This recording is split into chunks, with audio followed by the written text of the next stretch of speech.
মুছলমান সমাজৰ খাদ্যত বাধা মুখ্যমন্ত্ৰী হিমন্ত বিশ্ব শৰ্মাৰ।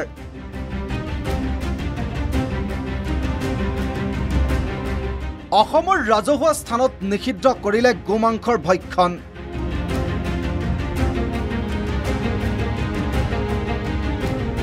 হোটেল ৰেষ্টুৰেণ্টতো বিক্ৰী কৰিব নোৱাৰিব গোমাংস। গোমাংস নিষিদ্ধৰ পিছতে ৰাজ্যজুৰি ক্ষোভৰ অগণি। মুখ্যমন্ত্ৰীৰ গোমাংস নিষিদ্ধ ঘোষণাক লৈ জ্বলিছে ৰাজ্যৰ ৰাজনীতি। যে অসমৰ কোনো হোটেল আৰু ৰেষ্টুৰেণ্টত গোমাংস পৰিবেশন কৰা নহব আৰু বিভিন্ন ধৰণৰ যি সামাজিক ফাংচন হয়, কোনোবাই ধৰ্মীয় সভা পাতিলে, কিবা পাতিলে, যিবিলাক সামাজিক সভা হয়, সেই সামাজিক সভাটো গোমাংস খাব পৰা নহব।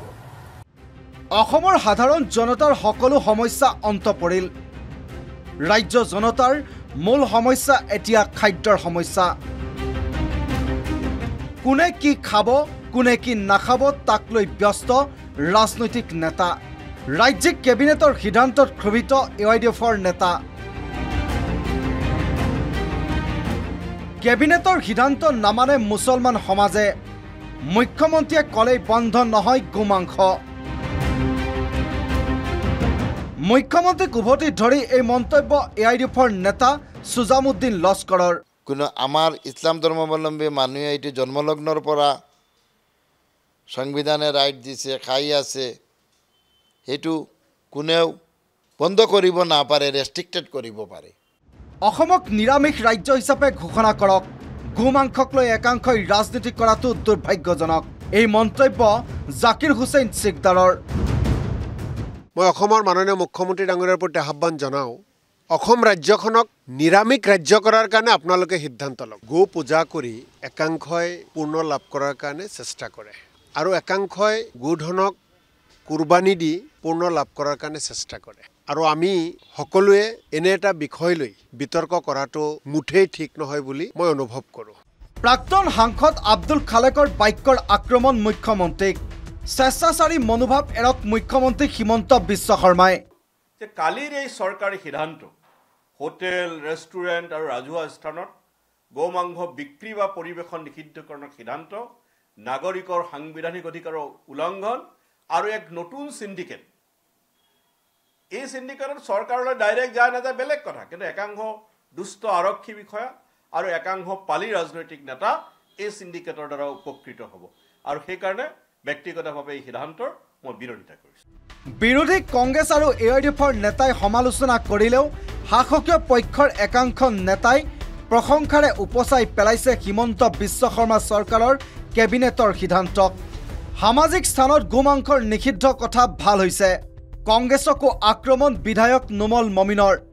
অসম নিৰামিষ ৰাজ্য হ'বলৈ হ'লে কংগ্ৰেছীসকলে নিৰামিষ খাম বুলি শপত লওক। কংগ্ৰেছে বিলটো লৈ আহক, আমি চেয়াৰত থাকিম, তেতিয়া সিহঁতক বিলটো হেৰি কৰিবলৈ কাৰণে সুবিধা দিম যদি আনে নিৰামিষ। কিন্তু কথা হ'লে তেখেতসকলে কংগ্ৰেছে প্ৰত্যেক ঘৰতে শপত খাই আহক যে সিহঁতে নিৰামিষেই খাব। আৰু এখুব চৰাই এইবাৰ মন্তব্য কমলপুৰ সমষ্টিৰ বিধায়ক দিগন্ত কলিতাৰ। তাৰ কথা, গোমাংস বন্ধ আইনখন ইতিমধ্যে যোৱা বিধানসভাত, পবিত্ৰ বিধানসভাত আমি পাৰিত কৰি ইতিমধ্যে এখন লাগু হৈ গৈছিল। তাত এই নতুন শব্দ দুটা মুখ্যমন্ত্ৰী কোৱা ধৰণে, কাৰণ মই নাছিলোঁ যিহেতু, মই মুখ্যমন্ত্ৰীৰ ভাষ্যখিনিৰ ওপৰতেই কথাখিনি কৈছোঁ। দুটা, এটা হ'ল ৰাজহুৱা স্থান আৰু হোটেল। বাকীটো একো ক'বলগীয়া নাই। ব্যক্তিগতভাৱে গোমাংস যোনেই খাব বিচাৰে, খোৱাত কাৰো বাধা নাই। অন্যহাতে গোমাংস ভক্ষণ নহয়, গোমাতা পূজন কৰিব লাগে বুলি মন্তব্য বিজেপিৰ ৰাজ্যিক সভাপতি ভৱেশ কলিতাৰ। এফালে ৰাজ্যিক কেবিনেটৰ গোমাংস নিষিদ্ধক লৈ বিজেপি সংখ্যালঘু সংগঠনৰ নেতাৰ সমৰ্থনৰ বিপৰীতে একাংশ মুছলমান সংখ্যালঘু সংগঠন এতিয়া জাঙুৰ খাই উঠিছে। সংবিধানে দিয়া অধিকাৰ কাঢ়ি লোৱা ক্ষমতা নাই মুখ্যমন্ত্ৰী হিমন্ত বিশ্ব শৰ্মাৰ। কোনে কি খাব সেয়া মুখ্যমন্ত্ৰীয়ে নিৰ্ধাৰণ কৰিব নোৱাৰে। মানে কোনে কি খাব সেইটো ডিচিজন ল'বলৈ হিমন্ত বিশ্ব শৰ্মা কোন? গোমাংস নিষিদ্ধ হোৱাটো